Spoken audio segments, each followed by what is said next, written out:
الحجر ہجر، جس کو حتیم بھی کہا جاتا ہے، ایک ہلال کی شکل کا 3 میٹر چوڑا علاقہ ہے جو خانہ کعبہ کی شمال مغربی دیوار سے ملحق ہے، جو کہ اصل میں کعبہ کے حصے سے ہے، لیکن کعبہ کی تعمیر نو کے وقت اسے خانہ کعبہ میں شامل نہیں کیا گیا تھا۔ ہجر کا رقبہ سنگ مرمر سے بنی نیم گول چھوٹی دیوار سے گھرا ہوا ہے۔ اگرچہ ہجر کی دیوار خانہ کعبہ کی دیوار سے سیدھے جڑی ہوئی نہیں ہے، لیکن اسے خانہ کعبہ کا حصہ سمجھا جاتا ہے، اس لیے ہمیں اپنے طواف میں ہجر کو شامل کرنا چاہیے۔ بہت سے احادیث میں مذکور ہے کہ جو شخص ہجر میں داخل ہوا، یوں سمجھو وہ بیت اللہ میں داخل ہوا۔ سنن نسائی کی حدیث ہے کہ سیدہ عائشہ رضی اللہ عنہا نے فرمایا، میری خواہش تھی کہ میں بیت اللہ میں داخل ہو کر نماز پڑھوں۔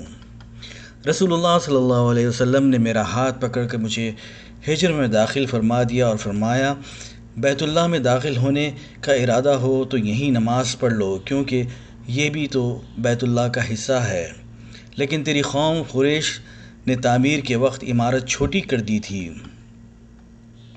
سنن نسائی کی ایک اور حدیث ہے کہ سیدہ عائشہ رضی اللہ عنہا روایت کرتے ہیں کہ میں نے گزارش کی، اللہ کے رسول، میں بھی کعبہ میں داخل ہونا چاہتی ہوں۔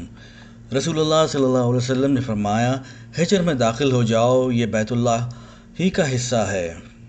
اس لیے ہجر طواف کے اس حکم کے تحت داخل ہے جہاں اللہ تعالیٰ قرآن میں سورہ حج آیت نمبر 29 میں فرماتا ہے، اور اللہ کے قدیم گھر کا طواف کریں۔ لہٰذا اس کا طواف بھی ضروری ہے۔ اگر کوئی شخص اس کو طواف میں شامل نہ کرے تو اس کا طواف صحیح نہیں ہوگا۔ ہجر وہ جگہ ہے جہاں ابراہیم علیہ السلام نے اپنی زوجہ محترمہ ہاجرہ علیہ السلام اور اپنے بیٹے اسماعیل علیہ السلام کو مکے میں چھوڑتے وقت ٹھہرایا تھا، اور ہاجرہ علیہ السلام سے کہا تھا کہ یہاں ایک چھپڑ سا بنا لے۔ جب قریش نے کعبہ کی تعمیر کی تو تعمیر کے لیے مخصوص رقم کم پڑنے کی وجہ سے انہوں نے کعبہ کا کچھ حصہ ہجر میں داخل کر دیا۔ پھر جب حضرت عبداللہ بن زبیر رضی اللہ عنہما نے مکہ مکرمہ میں اقتدار حاصل کیا اور کعبہ کی تعمیر نو کی تو انہوں نے اس حصے کو دوبارہ کعبہ میں داخل کر دیا، لیکن ابن زبیر کی شہادت کے بعد حجاج نے پھر وہ حصہ ہجر میں داخل کر دیا اور قریشی بنیاد ہی پر دیوار تعمیر کر دی، اور اب تک کعبہ اسی طرح ہے۔ لہذا ہجر کا کچھ حصہ تو بیت اللہ کا حصہ ہے اور کچھ حصہ بیت اللہ کا جز نہیں۔ سیدہ عائشہ رضی اللہ عنہا کی حدیث اس کی واضح دلیل ہے۔ مسند احمد میں حدیث کے الفاظ یہ ہیں، اگر تیری قوم کے لوگ کبھی نئے اسلام نہ لائے ہوتے تو میں کعبہ کو گرا کر اس کا دروازہ زمین کے برابر بنا دیتا اور دروازے بھی 2 بناتا، ایک مشرقی اور دوسرا مغربی جانب، اور ہجر سے 6 ہاتھ جگہ کعبہ میں داخل کر دیتا، کیونکہ قریش نے تعمیر کعبہ کے وقت اتنی جگہ نکال دی تھی۔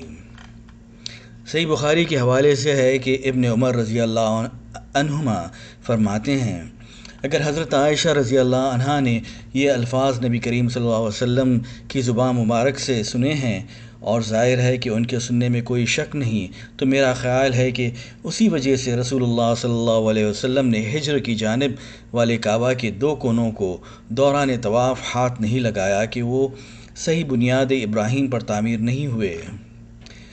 ایک روایت کے مطابق ابن عباس رضی اللہ عنہما سے صحیح قول مروی ہے، انہوں نے فرمایا، نیک لوگوں کی نماز والی جگہ میں نماز پڑھو اور نیک لوگوں کا مشروب پیو۔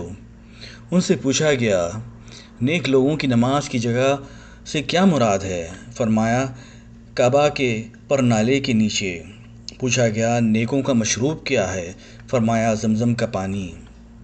اخیراً غور کرنے کی بات ہے کہ بہت سے علماء نے بیان فرمایا ہے کہ اسماعیل علیہ السلام اپنی والدہ محترمہ کی قبر کے پاس ہجر ہی میں مدفون ہیں، لیکن اس کے بارے میں منقول احادیث سب کی سب ضعیف ہیں، ان میں سے کوئی بھی صحیح نہیں۔ نیز قریش کی تعمیر کعبہ کے وقت بہت سے صحابہ رضی اللہ عنہم موجود تھے، ان میں سے کسی نے یہ بیان نہیں فرمایا کہ کعبہ کی بنیاد کھودتے وقت کسی خبر کے آثار نظر آئے تھے۔